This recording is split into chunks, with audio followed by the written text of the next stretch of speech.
What's up, everybody? So I'm gonna go to the gym today and I'm gonna go get test footage for a LUT I'm developing, but that's my alarm. Hold on. Anyways, as I was saying, I'm gonna be taking test footage at the gym to test out a LUT that I've been creating, and I thought it'd be cool to take you guys with me and show you some of the angles that I capture at the gym, kind of just record my workout. I think I'm gonna work out with someone today. Maybe not, maybe, I don't know. But yeah, and then afterwards, I'm gonna take the footage, I'm gonna put it in DaVinci, and then I think I'm gonna do some more content talking about what to be mindful of when you're making a LUT, how to, I don't want to say be mathematically accurate like I'm a nerd or something, but not break the signal, like just make something that's not going to tear up someone else's footage. You want to give them a good base to start off. The LUT shouldn't be a sticker that you slap on that makes it just work. It's going to be something that saves them time. So think about that. Think about saving people's time when you're making these looks. And let's jump over to the gym.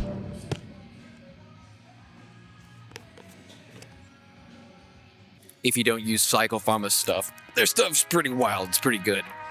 Got it in this water bottle right here, waiting for my friend to show up. Let's just jump straight into it. Also, I never see any videos of any of you stretching that go to the gym. Sucks. If you skip stretching, then you're gonna be in a lot of pain in the future. But, you know, gotta stretch first, then we'll work out.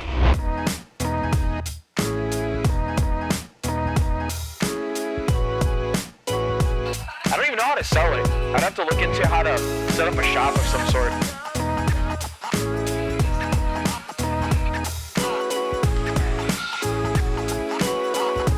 And a simping girl. Yeah. And there. And if I record this and you watch that, it should. Damn, bro.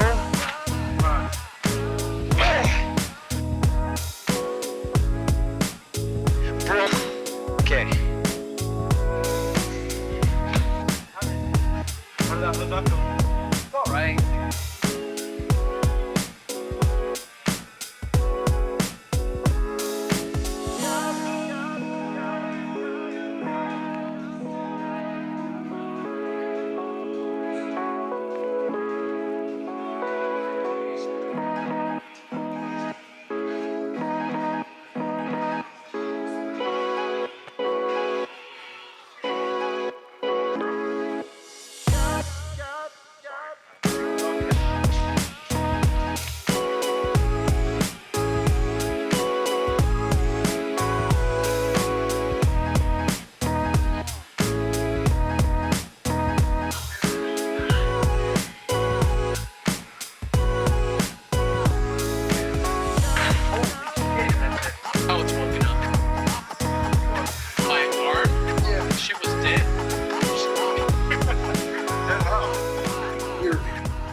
That's always solid for me. This is Jason Mendoza. I've been showing him how to do stuff on his iPhone for a little bit now. I just thought I would ask him. Both of these. Oh yeah, it's a trap phone too. I have the trap phone and the girl phone. So before we actually go back, I wanted to ask him, how have you like really benefited from the stuff I've been sharing with everybody? Or like, before I started, like when I told you stuff, Yeah. how did that help you? Cool little sniff take. Honestly, it's been very beneficial. From the jump, you put me onto the Blackmagic cam and how to just angle the camera a little better with introducing foreground, background, and all of that shit. So it's honestly been very helpful for me as an iPhone creator. And then I'm just like bookmarking all the videos because when I get a camera, it's going to be even more beneficial. And even though I'm not like fully on the camera, I'm still paying attention to like the picture profile videos, the color grading videos, especially DaVinci. That one's going to be mad useful, especially with like CapCut being banned now and all that. I'm fried.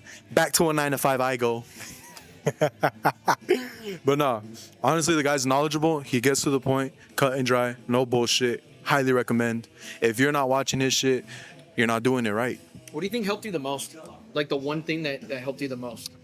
Honestly, genuinely, the color and the balancing. That one definitely helped me the most. That one, but close second, and it's just genuinely from the first time we met, how to angle the shots properly. From there, it makes it so much easier. If you angle it properly and you get the exposure right and you have the settings right on the Blackmagic, it makes it so much easier in post. You heard it from me. Let's go to the editor.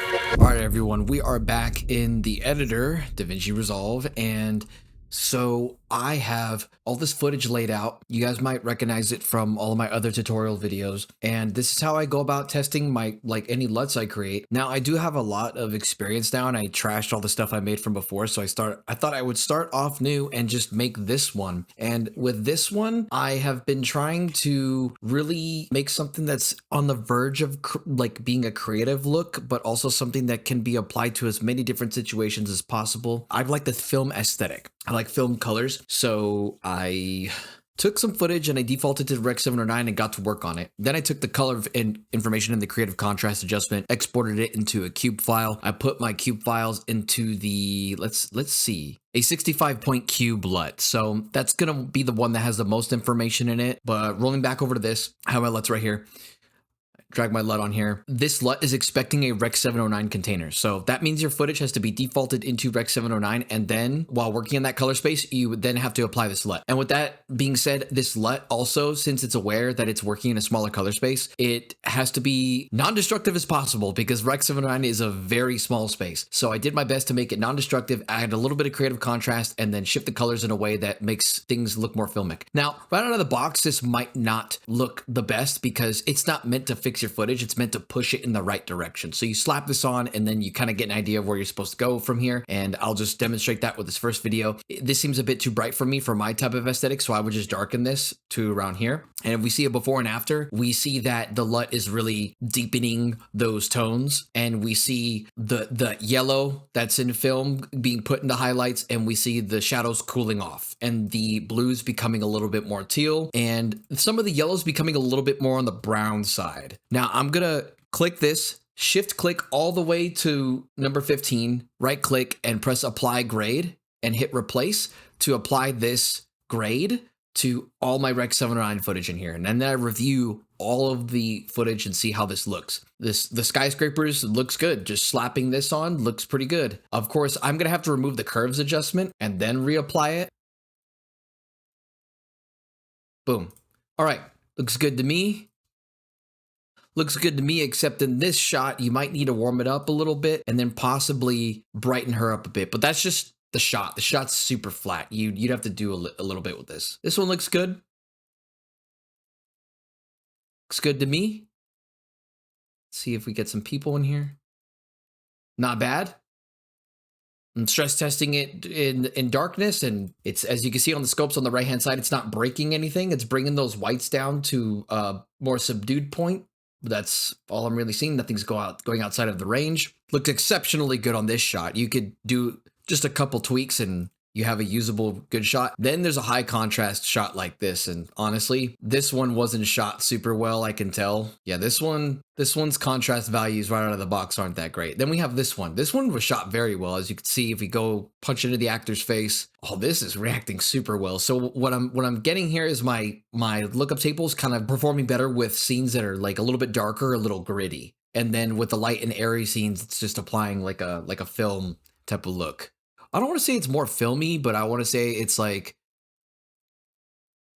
this obviously has some artistic color reproduction going on. And then we got our nature footage. And I took this shot because it has the deep greens, and oh man, we're getting good color separation out of this one. I like this. We got a fantasy waterfall. If we darken this just a little bit, oh man. Yeah, that looks fantastic. Then we got a neutral shot with someone counting money. Now, this looks kind of cool because it looks a little bit like a thriller movie. Nice. And I don't really like going outside of a natural color range. There's like tones applied, but I'm not really going for a super duper creative look where I really shift those colors too much to make it look unnatural. Yep. Yeah, that doesn't look bad at all. So the cars down here, if you look at the cars, the colors are becoming more dense, and none of the cars are really like yanking your eye to them specifically. Whereas if you left this like out, like with no grade on it, this looks more like Hot Wheels colors. And then if I hit this,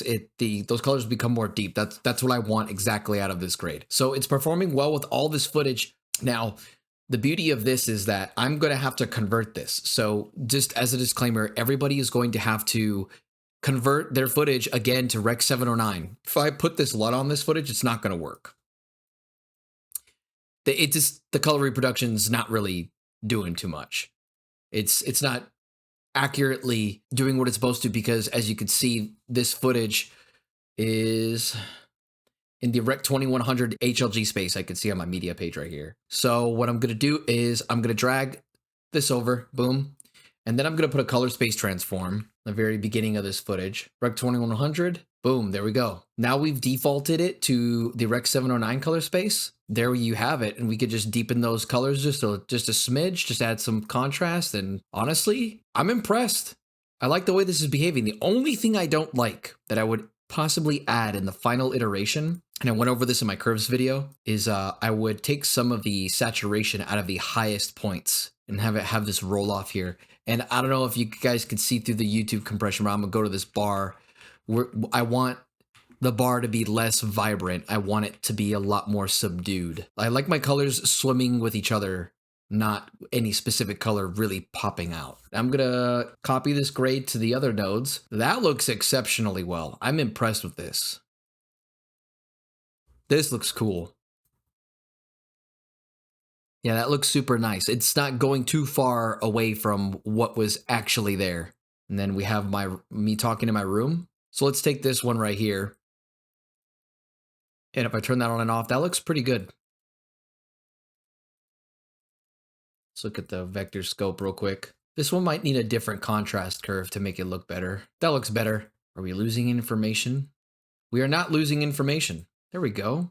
Yeah, but we're gonna probably have to subdue some of this, because I was standing near a window and it is exceptionally bright, but this doesn't look bad. And this is kind of just what I would do for my look development. So as a final note, I do want to say that I'm very aware that a lot of people sell LUTs. That's perfectly fine. They can do that. What I would say is I've only twice in my life ever purchased LUTs, because it was from somebody who did showcase their process and was very thorough about being mindful of getting this to work on multiple cameras and with multiple scenes. And I did make this in a Rec 709 space because I'm aware that the Premiere Pro users that look at my YouTube, they are working a Rec 709 space by default. So when they default their S-Log footage or their log footage from whatever camera they have, the next LUT that's applied is then going to be slapped on top of a Rec 709 color space, and I want it to work. And then as for DaVinci, let's just say I still wanted to use this in my DaVinci wide gamut color space. I could, as long as it's applied after the DaVinci wide gamut transform. So if I wanted to convert this from HLG to DaVinci wide gamut, make my adjustments to DaVinci wide gamut retroactively after applying the LUT to the very last node in this sequence, I could grade that way as well. Yeah, guys, so just thought I would show you a little bit of my process, how I kind of look at things, how in the notes I kind of take in my head as I'm doing it. There's some powerful tools that I want to invest in the future that are outside of DaVinci Resolve that will give me even more power to make lookup tables that will have more stability with everyone's cameras. And I want the LUTs to be more universal. The more modular I can make it, the better. When this LUT is finished, I will be notifying everybody via my Instagram or on the next YouTube video I publish after I finalize it. All I'm really going to ask you guys is I'm going to host a link and I'm going to put it on a link tree, and then you guys can go and download it. But all I would really ask of you is that you'd subscribe to me. And I don't want to ask you to participate if you don't want to, but give me some feedback. Let me know if you want to see any videos, bring any comments or concerns up in the comments. And I'm just here to help people, man. So if that's what I can do for you, I would like you to, well, speak up. And until next time, everybody, I will see you later.